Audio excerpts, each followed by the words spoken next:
So when the news of COVID-19 broke, a couple of guys, myself and Kirk Brown, essentially were getting together and having conversations about how we could help our businesses, help our children stay safe through this. And of course, as we pressed through that particular conversation, we started to realize it was more the community that needed our help.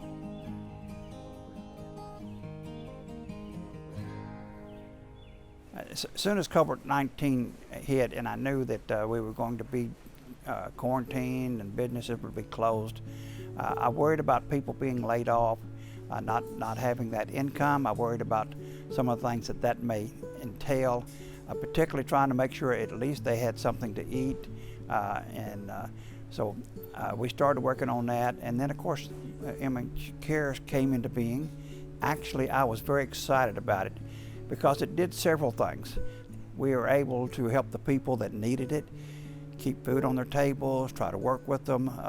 Our first responders, trying to make sure that they kept going and make sure that they understood we appreciated them.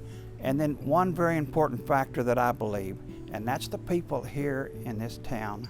We're going to be known throughout the whole nation, I believe, about how people cared for others. I have a wonderful staff here giving out the food. You know, we took our mobile feeding unit out, our canteen. We do that in every disaster, and we're still working on it.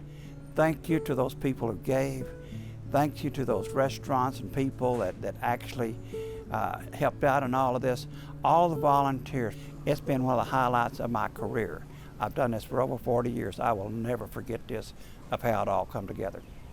Really what's made Mountain Home Cares work all together is the partnerships that the community has created, and that firstly came from the Salvation Army being so willing, because of their own goals and focuses, to help individuals, were willing to allow us to pass funds through and allow 100% of what was being donated to come back to the community in terms of meals purchased.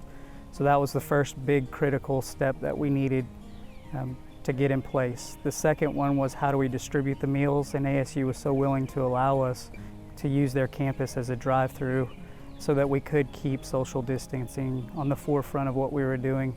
Purchasing the meals was easy because the restaurants were open, but getting them distributed in a way that was CDC guidelines was the most difficult part, and ASU is where they kind of stepped up. They've also been more than willing to help us on the front of communications, and which has been very helpful to get the word out in terms of what we're doing. And then lastly, the restaurants. I mean, we can't do any of this without the food. And so even Matt Wood, when he stepped up, wanting to give 100 more meals when we were only wanting to do 200, and then, you know, us getting excited and pushing it up to 400, that's really how all this began. What is going on? My name is Matt Wood, my dude. I'm from Holy Smokes. I live here in Mountain Home, and I love what I do. I do barbecue, and this is the business that we do. And Mountain Home has been down for a little while. We're kind of going through the corona, and we've just been helping out here. So staying alive, staying moving, and being thankful that we're being used. When it first hit, it was just weird because everything was like a day-to-day event. And the first, second day I had to let go of 70% of my people. You know, I was just in a spot where I didn't know what to do, had to deal with like, in this business, if you don't kind of cut the bleeding off in the beginning, it really adds up fast. And it's hard to be an owner and lay your employees off because it affects their lifestyle, you know, and that's the deal. That's hard being a boss for me. I love my people, and when you put a person in a position like that, when they know they got family at home and you lay them off, it just, it hurts you, and you want to still help them, but you still, if you don't take care of the needs of the restaurant, it won't be here. And that's what we got into going into this. So it was really scary for us. We do a lot with the community, but I want to say that when we first received a call from Mountain Home Cares, there's a guy named Geoff Smith that called me, and that guy reached out. We became friends and just kind of organized our first run, trying to figure out how to feed families in the area, you know, and keep restaurants moving. And that's what their whole idea was, lending a hand and showing support. And they had already purchased, you know, like 200 meals. We donated 200 plus, okay? And it was just nice to be able to be in a position to be able to do it and not worry about it. You know, sometimes what we get caught up doing is worrying about, you know, what if we do this? Is it gonna hurt us? Instead of taking a stand and leading and pushing forward, I would never thought through food. I would be in this position doing what I'm doing, you know.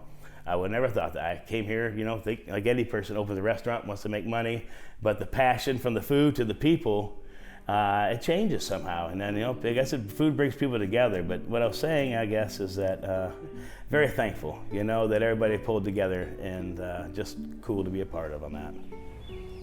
To date, we've helped 10 restaurants essentially serve 4,000 meals to the community, raising over $20,000, all, again, community-injected funds. So that's what Mountain Home Cares has essentially been able to accomplish by passing those meals on to people who have either lost jobs or were already in need prior to COVID-19. We've also been able to help healthcare workers, grocers, first responders, so plenty of folks have been able to receive meals. So I guess the best part of Mountain Home Cares is that it's not a nonprofit, it's not an LLC, it's not a business. We're just several volunteers, a group of volunteers essentially working together to help the community. And that essentially allows us to do things given people's talents to accomplish what we have so far. I'm the guy sitting in front of the camera, but there's a lot of folks making this happen. That it's just really been amazing.